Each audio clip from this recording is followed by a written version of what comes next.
क्या आप जानते हो? With advocate Maithili Khamkar. Friends, divorce दो तरह के होते हैं, एक म्यूचुअल कंसेंट से डिवोर्स और एक कंटेस्टेड डिवोर्स। म्यूचुअल कंसेंट से डिवोर्स होता है, उसमें अलग होने का फैसला दोनों का होता है, मतलब पति पत्नी दोनों अलग होने का फैसला करते हैं। और कंटेस्टेड डिवोर्स है, उसमें संघर्ष में तलाक है, उसमें संघर्ष होता है, जैसे कि मेंटेनेंस के बारे में या बच्चे की कस्टडी, जैसे शेयर, जॉइंट या ओनली वन पेरेंट ऐसे होता है। ये सब कोर्ट फैसला करता है। क्या है ये आपसी सहमति से डिवोर्स? ये आपसी सहमति से डिवोर्स लेने से आप अपना टाइम, पैसा और एनर्जी बचाते हैं। और दूसरा, आप एक दूसरे पर आरोप लगाने से, एक दूसरे को बेइज्जत कराने से बचते हैं। अगर आप आपसी सहमति से डिवोर्स लेने का सोचते हैं तो आपको इसके लिए एक पेटिशन कोर्ट में फाइल करना पड़ता है। लेकिन पेटिशन कोर्ट में फाइल करने के पहले आपको ज्यूरिसडिक्शन डिसाइड करना रहता है। ज्यूरिसडिक्शन ये है कि 3 ज्यूरिसडिक्शन दिए हुए हैं। उसमें ऐसा है कि आपकी शादी जहाँ पे हुई है, दूसरा आप आखिरी बार पति पत्नी एक साथ रहते हैं वो जगह, और तीसरा आप प्रेजेंटली जहाँ पे रहते हैं वो जगह। इन तीनों जगह में से एक जगह पे आप अपना पिटीशन फाइल कर सकते हैं। ये पिटीशन फाइल करने के लिए आपको 2 कंडीशंस है। वो कंडीशन पहली ये है कि पति पत्नी का 1 साल तक अलग रहना।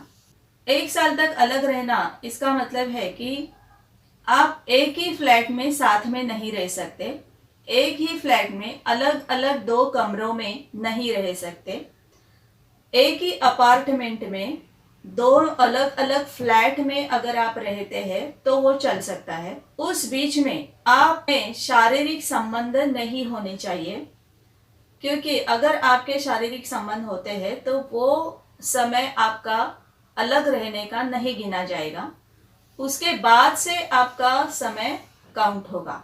और अगर आप ये समय को ख़त्म करना चाहते हैं, 1 साल के समय का कंडीशन ख़त्म करना चाहते हैं, तो आप एक अलग अर्जी उसके लिए डाल सकते हैं और उचित कारणों के आधार पर आपकी ये एप्लीकेशन मंजूर होती है।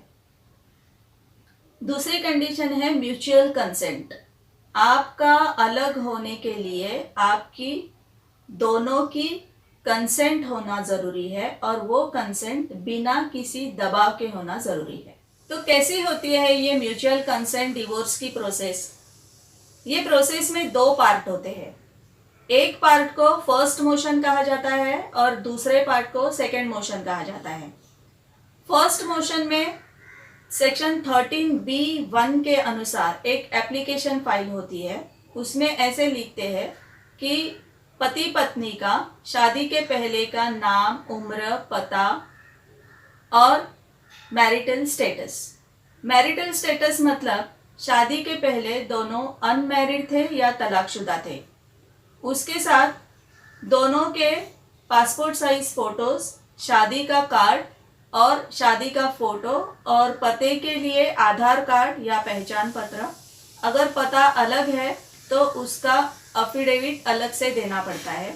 इसके अलावा दोनों पार्टीज के अफिडेविट्स देने पड़ते हैं। उस अफिडेविट में ऐसा लिखा होता है कि दोनों पति पत्नी आपसी सहमति से तलाक पाना चाहते हैं। इनमें एक साथ रहने का कोई समझौता नहीं है।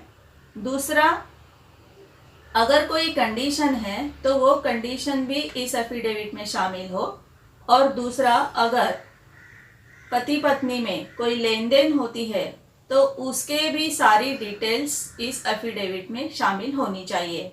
उसके बाद कोर्ट दोनों पार्टीज का कहना सुनकर उनका स्टेटमेंट रिकॉर्ड करती है, और फिर उन दोनों का उस स्टेटमेंट के ऊपर अंगूठे के निशान के साथ सिग्नेचर लिए जाते हैं। देन दोनों पार्टीज के वकील उन दोनों को आइडेंटिफाई करते हैं कि सही में दोनों पति पत्नी हैं। देन सेकेंड मोशन में भी सेक्शन 13B(2) के अनुसार एप्लीकेशन फाइल होती है, उसमें भी पति पत्नी का नाम, उम्र, शादी का स्टेटस और पता ये लिखा जाता है, और दोनों के पासपोर्ट साइज फ़ोटोज़, शादी का कार्ड, शादी का फ़ोटो, पते के लिए आधार कार्ड या पहचान पत्र ये भी साथ में लगाए जाते हैं। और उसके साथ फर्स्ट मोशन में कोर्ट में दी हुई ऑर्डर का सर्टिफाइड कॉपी लगती है। फर्स्ट मोशन में दिए गए ऑर्डर के बाद सेकेंड मोशन 6 महीने बाद 18 महीने के पहले पूरा कर दिया जाता है। अगर 6 महीने का इंतज़ार नहीं कर सकते तो सीपीसी के सेक्शन 151 के अंडर आप एप्लीकेशन फाइल करके 6 महीने का समय ख़त्म कर सकते हैं। उसके बाद कोर्ट दोनों का कहना सुनकर उनका स्टेटमेंट रिकॉर्ड कर लेती है और उस स्टेटमेंट के ऊपर पति पत्नी का उनके अंगूठे के निशाने के साथ सिग्नेचर लेती है। उसके बाद कोर्ट डिवोर्स की डिक्री इशू करती है, दोनों को ओरिजिनल कॉपीज इशू करती है और दोनों सर्टिफाइड कॉपी कोर्ट में एप्लीकेशन फाइल करके हासिल कर सकते हैं। फ्रेंड्स, इम्पॉर्टेंट बात यह है कि आपको साथ में एमओयू भी बनाना चाहिए।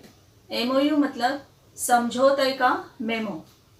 इसमें यह शामिल हो कि बच्चों के बारे में, उनकी कस्टडी के बारे में हुआ समझौता, मेंटेनेंस के बारे में हुआ समझौता, और अगर कोई केस चल रहे हैं तो उनको विड्रॉ करने का समझौता।